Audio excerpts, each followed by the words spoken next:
Hello everyone, welcome to my channel Wangxian lovers. तो कैसे हो आप सब।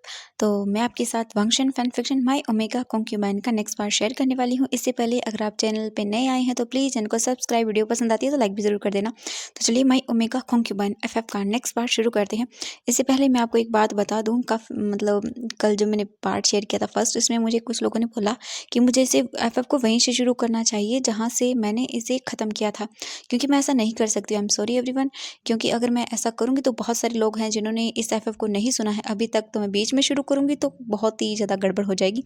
तो मैं शुरू से शुरू कर रही हूँ, ओके। और आई एम सॉरी अगर आपको वो बोर हो रहा है तो कोई बात नहीं, आप तब तक वेट कर लीजिएगा जब तक मैं वहाँ तक ना शेयर कर दूँ, ओके। उसके बाद आप आगे का सुन लीजिएगा। तो चलिए आज का पार्ट हम शुरू करते हैं। इससे जो पहले वाला पार्ट था उसमें हमने देखा था कि वी जिंग और जियांग चेंग दोनों गुसु जाने के लिए निकल चुके थे। जियांग चेंग और वी जिंग दोनों बोट में बैठे हुए थे और जियांग चेंग विंग को देखता है और बोलता है, वी जिंग तुम्हें पता है मैंने बहुत सारी चीज़ें पता की है गुसु के बारे में। वी जिंग जियांग चेंग की ओर देखता है और बोलता है, क्या तुमने क्या पता किया है। जियांग चेंग विंग की ओर देखता है और उसके पास आता है और फिर बोलता है, तुम्हें पता है मैंने गुस्सू के दोनों जो प्रिंस हैं उनके बारे में बहुत सारी चीज़ें पता की हैं।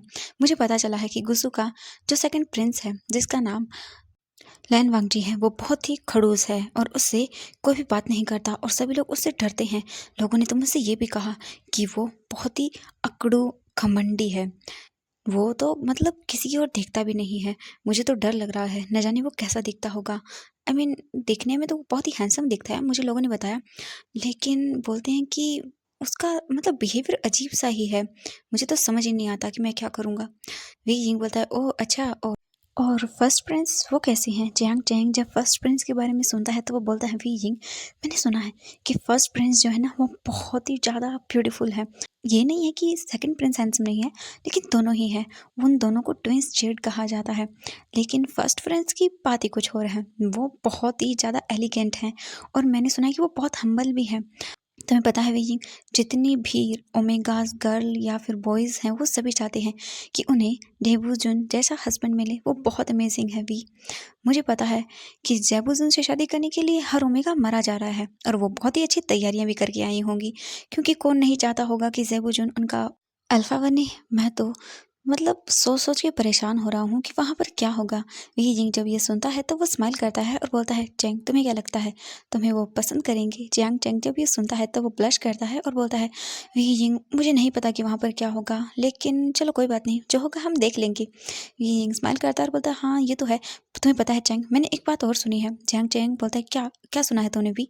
वी जिंग बोलता है कि इस बार वहाँ सभी ओमेगास के साथ हर एक सेक्ट के अल्फाज को भी बुलाया जा रहा है। जैंग चैंग जब ये सुनता है तो बोलता है, क्या ऐसा भी था क्या, पिताजी ने मुझे तो ये नहीं बताया। वी जिंग ने कहा कि हाँ ऐसा ही है चैंग, और हो सकता है वो इतनी सब चीज़ें बताने के चक्कर में ये भूल ही गए हो तुम्हें बताना, लेकिन कोई बात नहीं, मैंने सब चीज़ें अच्छे से पता की हैं, क्योंकि मैं जुनमिंग जैंग सेक्ट का हेड डिसिपल हूँ, तो मुझे ये सब चीज़ें पता ही होना चाहिए। सभी सेक्ट के एल्डर्स ने मिलकर ये फैसला किया है, क्योंकि वो चाहते हैं कि उनके सेक्ट के भी जो अल्फाज और ओमेगास हैं उन्हें भी उनके जो पार्टनर्स हैं वो मिल जाएं और बहुत ही अच्छे ओमेगास मिले। इसीलिए वो चाहते हैं कि क्यों ना एक साथ ही सबको बुला लिया जाए, तो जिसको जो ओमेगा या जिसको जो अल्फ़ा पसंद आएगा वो एक दूसरे से बात कर पाएंगे और फिर बहुत ही जल्द उनके सेक्ट भी एक दूसरे से जुड़ पाएंगे और सेक्ट की रिलेशनशिप भी बहुत आगे बढ़ जाएगी। तो इसीलिए सब ने ये डिसीजन लिया है। झेंग झेंग बोलता है, हाँ हाँ ठीक है वे यिंग, अगर ऐसा है तो वहाँ पर सभी सेक्ट के अल्फाज आएंगे, तो फिर इस बार मुझे लगता है कि मुझे तुम्हारे लिए भी एक अच्छा सा अल्फ़ा ढूंढ ही लेना चाहिए वहाँ पर, क्योंकि वहाँ पर इतने सारे आएंगे। वी जिंग जब ये सुनता है तब वो जैंग चेंग की ओर देखता है और बोलता है, जैंग नहीं, मुझे कोई अल्फ़ा नहीं चाहिए, मुझे इन सब में कोई इंटरेस्ट नहीं है। जैंग चेंग जब ये सुनता है तब उसने वी जिंग की ओर देखा और वो बोलता है, वी जिंग ये तुम क्या बोल रहे हो। वी ने कहा, हाँ मुझे नहीं चाहिए कोई अल्फ़ा, मुझे किसी अल्फ़ा का कोई भी ओमेगा नहीं बनना है। मैं अपनी लाइफ को ऐसे ही स्पेंड करना चाहता हूँ, मुझे किसी अल्फ़ा की ज़रूरत नहीं है। मैं अपनी पूरी लाइफ को बस ऐसे ही वर्क करते हुए बिताना चाहता हूँ। जैंग चैंग विंग की ओर देखता है और बोलता है, विंग तुम्हारा दिमाग खराब हो गया है, तुम बिल्कुल पागल हो। ऐसा तुम कैसे कर सकते हो, तुम कैसे बोल सकते हो। हम ओमेगास हैं वी, हमें अल्फ़ा की ज़रूरत होती है। विंग जैंग चैंग की ओर देखता है बोलता है, लेकिन मुझे नहीं है। जियांग चैंग बोलता है, गॉड मैं क्या करूँ तुम्हारा। वी जिंग बोलता है, कुछ नहीं, बस तुम अपने अल्फा को ढूंढने पर ध्यान दो वहाँ पे, ठीक है। जियांग चैंग ये सुनकर मुंह बनाता है और बोलता है नहीं, मैं तुम्हारे लिए तो ढूंढ कर रहूंगा। वी जिंग बोलता है चैंग मैंने कहा ना। जियांग चैंग बोलता है अच्छा ठीक है कोई बात नहीं। फिर कुछ देर वो ऐसे ही बैठे रहते हैं। फिर जियांग चैंग विंग को देखता है। वी जिंग अपनी ही सोच में कहीं गुम था। जियांग चैंग फिर वी जिंग की ओर देखता है और बोलता है वी जिंग जियांग चैंग की ओर देखता है और अपनी इमेजिनेशन से बाहर आता है और बोलता है क्या हुआ चैंग। जियांग चैंग बोलता है वी तुम मुझे एक बात बताओ, जब हम यहाँ आ रहे थे तो माँ ने तुम्हें क्यों बुलाया था और वो तुमसे क्या बात करना चाहती थी। वी यिंग जब ये सुनता है तब वो अपने फेस को साइड करता है और बोलता नहीं चैंग ऐसा कुछ भी नहीं है, उन्होंने मुझसे कुछ नहीं कहा, वो तो मुझे बस ये बोल रही थी कि मैं तुम्हारा ख्याल रखूं।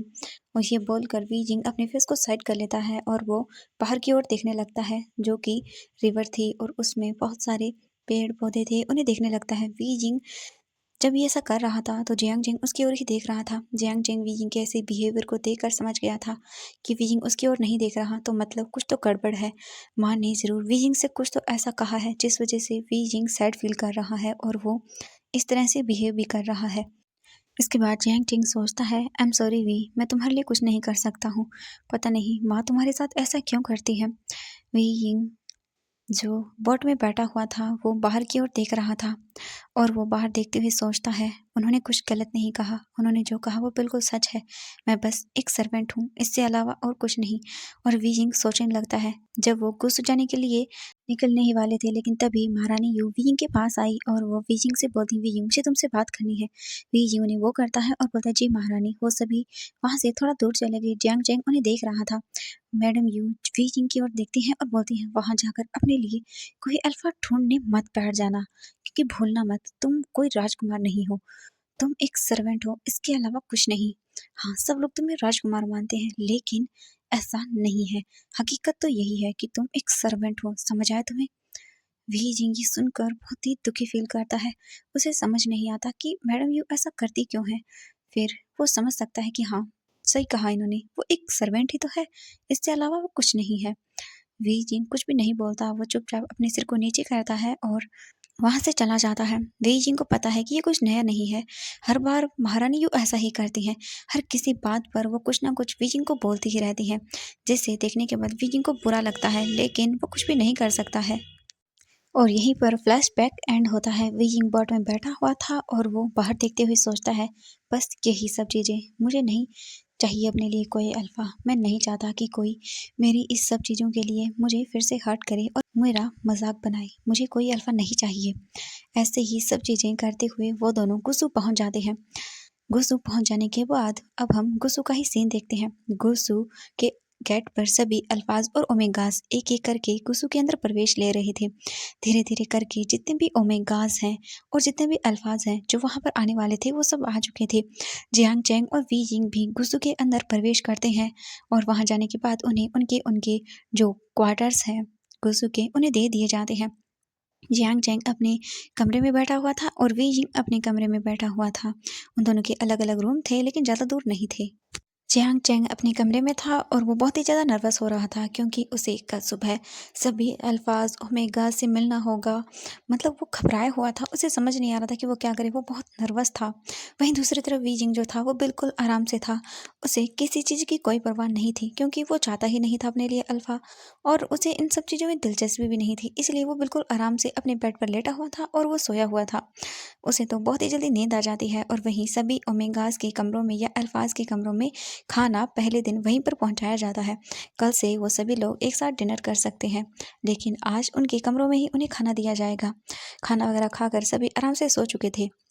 अब हम देखते हैं जिंगशी का सीन। जिंगशी के अंदर लैन वांगजी गुसु का सेकंड प्रिंस बैठा हुआ था और वो अपने कुछ काम को कर रहा था। तभी उसके डोर पर नॉक होता है। वांग जी देखता है डोर की ओर, फिर वो अपने टेबल से उठता है और वो डोर के पास जाता है और वो डोर को ओपन करता है। जैसे ही वांग जी डोर को ओपन करता है तो वो देखता है कि दरवाजे के बाहर उसके उसके ब्रदर लैन सिजन खड़े हुए थे। वांग जी लैन सिजन को देखता है और उन्हें ग्रीट करता है। लैन सिजन भी वांग जी को ग्रीट करते हैं और वो बोलते हैं वांग जी मुझे तुमसे कुछ बात करनी है। वांग जी अपना सिर हाँ में हिलाता है और फिर वो दोनों जिंगशी के अंदर आ जाते हैं। जिंगशी के अंदर आने के बाद वांग जी और लैन सिजन दोनों ही टेबल पर जाकर बैठ जाते हैं। लैन सिजन वांग जी की ओर देखते हैं और बोलते हैं वांग जी तुम जानते हो कि गुसु के अंदर आज सभी कबीले के जो ओमेगाज हैं वो आ चुके हैं। वांग जी अपने सिर को हमें हिलाता है। लैंस स्टेन बोलते हैं, वांग जी देखो, मैं जानता हूँ कि तुम अभी शादी नहीं करना चाहते हो, लेकिन तुम जानते हो कि अंकल बिल्कुल भी राजी नहीं होंगे और इस बार तुम्हें अपने लिए ओमेगा को चुनना ही होगा। अगर तुम ऐसा नहीं करोगे तो तुम अंकल का गुस्सा जानते हो वांग जी। वांग जी कुछ भी नहीं बोलता, वो चुपचाप बैठा रहता है। लैंस समझ रहे थे कि वांग जी बिल्कुल भी तैयार नहीं है, लेकिन वो कुछ भी नहीं कर सकता। अगर वांग जी ने इस बार अपने लिए ओमेगा को चूज नहीं किया तो ये बहुत गलत हो जाएगा। लैंस जानते हैं अपने अंकल का गुस्सा।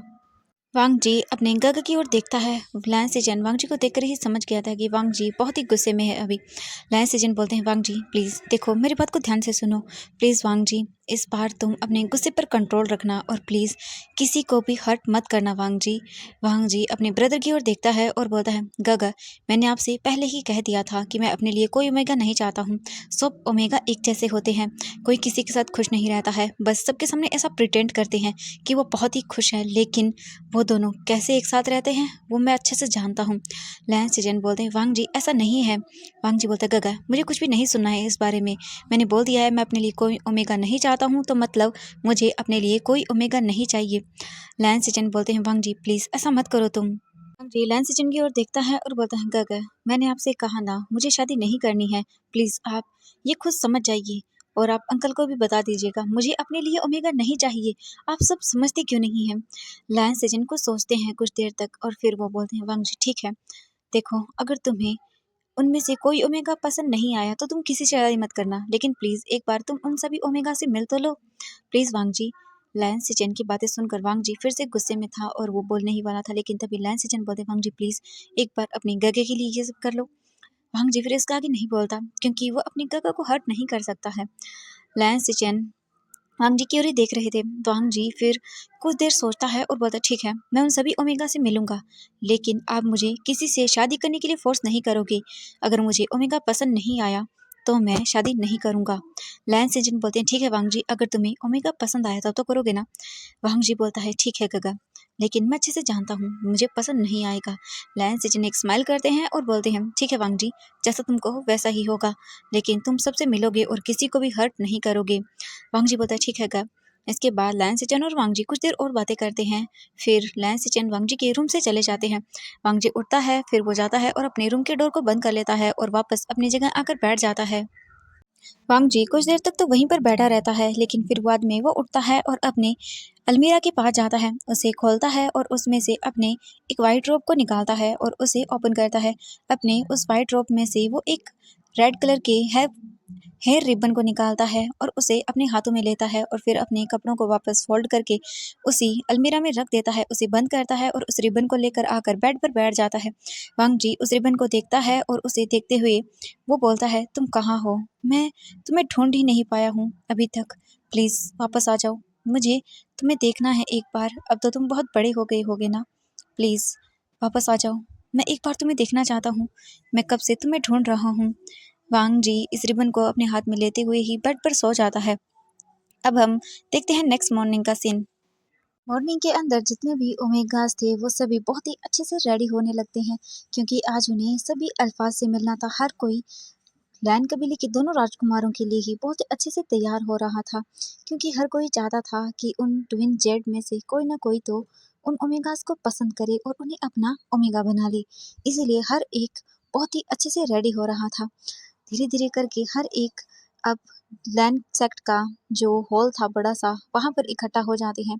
लैंड सेक्ट के उस बड़े से हॉल के अंदर लैंड सेक्ट के जितने भी एल्डर्स थे वो बैठे हुए थे। एक एक करके वहाँ पर ओमेगास आ जाते हैं। सभी ओमेगास के आ जाने के बाद जो वहाँ का एक सर्वेंट था वो एक एक करके जितने भी कबीले से ओमेगास और अल्फास आए हुए थे उन सभी का नाम लेने लगता है। सबसे पहले जिन कबीले से जो अल्फा जिन जूशन और उसके साथ उसका ब्रदर मैंग याओ जो कि एक ओमेगा है वो यहाँ आया हुआ है।